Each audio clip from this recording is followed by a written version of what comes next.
नमस्ते जयमिनी। मैं उम्मीद करती हूँ कि आप सभी अच्छे हैं, अपनी लाइफ में ग्रो कर रहे हैं, प्रोग्रेस कर रहे हैं। Sending you lots of prayers and best wishes from my side. Please take care, stay safe. 16 till the 31st of January 2025 कैसा रहेगा आपके लिए, इसी टॉपिक पे हम रीडिंग कर रहे हैं। इसके अलावा no contact situation, wait and move on, इन सारे इंटरेस्टिंग टॉपिक्स पे आपको चैनल की प्लेलिस्ट के अंदर रीडिंग मिल जाएगी। अगर आप अपने लिए पर्सनलाइज्ड टैरो रीडिंग बुक करना चाहते हैं, डिस्क्रिप्शन के अंदर आपको मेरा व्हाट्सअप नंबर मिल जाएगा।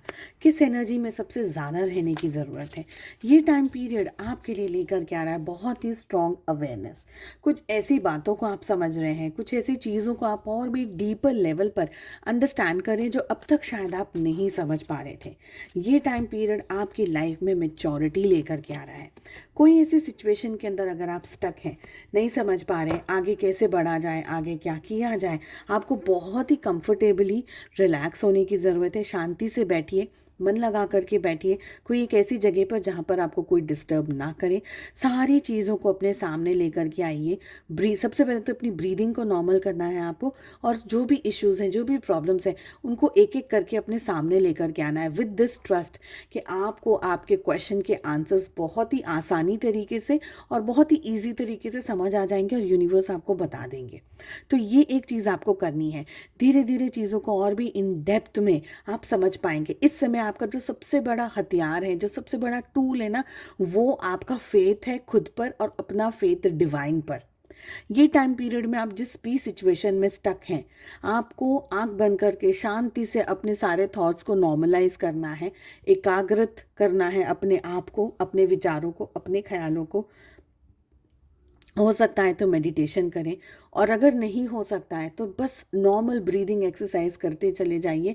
चीज़ों को समझते चले जाइए और अंडरस्टैंड करते उनको लिखते चले जाइए, बिकॉज लिखना इज़ वेरी इंपॉर्टेंट, अदरवाइज आप भूल जाएंगे। नेचर आपके लिए बहुत इंपॉर्टेंट रोल प्ले कर रहा है। सबसे ज़्यादा मुझे ये लग रहा है, आप खुली हवा में जितना रहेंगे, जितना अच्छे से डीप ब्रीदिंग वगैरह करेंगे, थोड़ी सी माइल्ड वॉकिंग अगर आप कर सकें, तो ये सारी चीज़ें आपको और भी ज़्यादा क्लैरिटी देती चली जाएगी। देखिए, जब गार्डन पे घास, जहाँ पर घास मतलब गार्डन का जो एरिया है, वहाँ पर पत्ते वगैरह गिरते हैं तो थोड़ा डर्टी लगता है वो, है ना। पर जहाँ पर क्लीनिंग हो जाती है तो एक बार फिर वही सारी चीज़ बहुत ही खूबसूरत और बहुत ही आई कैचिंग लगती है। तो आपके लिए भी एडवाइस में यही आ रहा है कि आपको ना अपने गार्डन की जो घास है, आपके मन का जो स्ट्रेस है, आपके मन का जो प्रॉब्लम है, उसको धीरे धीरे रोज़ रेगुलर बेसिस पे उसको हटाना पड़ेगा, ताकि आपका जो खूबसूरत मन है ना, आप उसको और भी ज़्यादा अच्छे तरीके से एनहांस कर सकें और अपने आप को और भी ज़्यादा अच्छे तरीके से ग्रो कर सकें। ये टाइम पीरियड में आपको अवॉइड करना है बहुत लंबे डिसीजंस लेना और नेगेटिव एनर्जी या नेगेटिव फीलिंग में रहना कि यार मुझसे तो कुछ हो नहीं रहा है, मैं तो कुछ कर नहीं पा रहा हूँ, मेरा ये मेरा वो। तो क्रिटिसिज्म का ये टाइम पीरियड सही नहीं है। अपने आप को क्रिटिसाइज़ करना, किसी और को क्रिटिसाइज़ करना, ये आपके ऊपर ही बैकफायर आएगा। तो आपको स्टेप्स लेने हैं, पर जल्दी। ऐसा नहीं है कि आप अपना ही बहुत ही धीरे, बहुत ही शांति, इतना पेशेंस लगा के रखे हैं कि सारा जो टाइम अच्छा सा आ रहा है वो आया और चला भी गया और आपको समझ ही नहीं आई। इतना पेशेंस, इतना आपका कंसंट्रेशन लूज है, उस एनर्जी से आपको बचने की ज़रूरत है। ठीक है, लेट अस सी लव लाइफ में क्या दिख रहा है आप लोगों के लिए। रिलेशनशिप, लव लाइफ, रोमांस, क्या दिख रहा है आप लोगों के लिए। थोड़ा सा आप अपने रिश्ते को लेकर के ना स्ट्रेस्ड आउट रहेंगे, मुझे ये लग रहा है।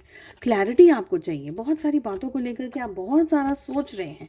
ठीक है, आपको अपने पार्टनर से थोड़ा सा नोक झोंक होने के चांसेस भी हैं, क्योंकि आप उनसे कुछ पूछना चाह रहे हैं, आप उनसे कुछ समझना चाह रहे हैं, चीज़ों को और भी ज़्यादा क्लियर आउट करना चाह रहे हैं, चीज़ों को और भी ज़्यादा समझना चाह रहे हैं। मुझे लग रहा है कि आपके पार्टनर शायद आपको या तो वो क्लैरिटी नहीं दे पा रहे, या आपके अंदर का वो जो रिलेशनशिप, रोमांस के अंदर का जो पेशेंस है ना, वो इस समय ख़त्म हो गया है या टूट गया है, ऐसा मुझे लग रहा है। ओवर थिंकिंग आप करते हुए दिख रहे हैं, बहुत ही ज़्यादा बर्डन, बहुत ही ज़्यादा स्ट्रेस की एनर्जी के अंदर आप मुझे इस समय दिख रहे हैं। आपके पार्टनर का जो व्यवहार है, आपके पार्टनर का जो आपको या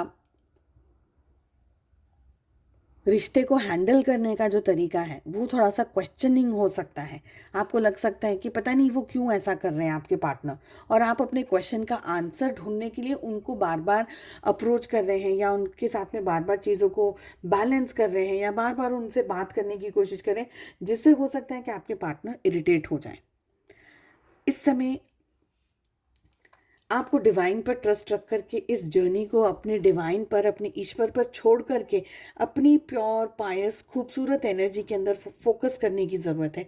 मुझे लग रहा है इन दिनों में आपको रिलेशनशिप में बहुत ज़्यादा गुस्सा आ रहा है, किसी बात को लेकर के आपको सुकून नहीं मिल रहा है, शांति नहीं मिल रही, बहुत ज़्यादा ओवर थिंकिंग आप करते हुए दिख रहे हैं। और आपके पार्टनर भी रिश्ते को मजबूती से निभाने की कोशिश कर रहे हैं। कहीं कहीं पर वो भी समझ नहीं पा रहे हैं कि रिश्ते को रखना है, ये रिश्ता रहेगा, ये रिश्ता नहीं रहेगा, कितना इंपॉर्टेंट है ये रिलेशनशिप। तो क्वेश्चन आंसर्स आपके भी मन में बहुत ज़्यादा चल रहा है और आपके पार्टनर के भी मन में बहुत चल रहा है।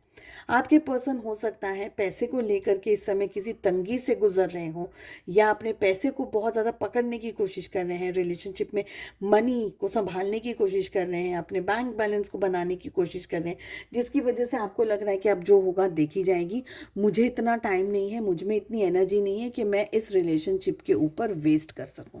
तो ऑल इन ऑल अगर कहूँ तो रिलेशनशिप मिक्स रहेगा, बहुत ही खिंचमतानी लगी रह सकती है ख्यालों में और विचारों में, बट वैसे एनर्जीज ठीक है। उम्मीद करती हूँ आपको रीडिंग पसंद आई। Wish you all the best. मिलते हैं नेक्स्ट रीडिंग में। Take care, bye bye.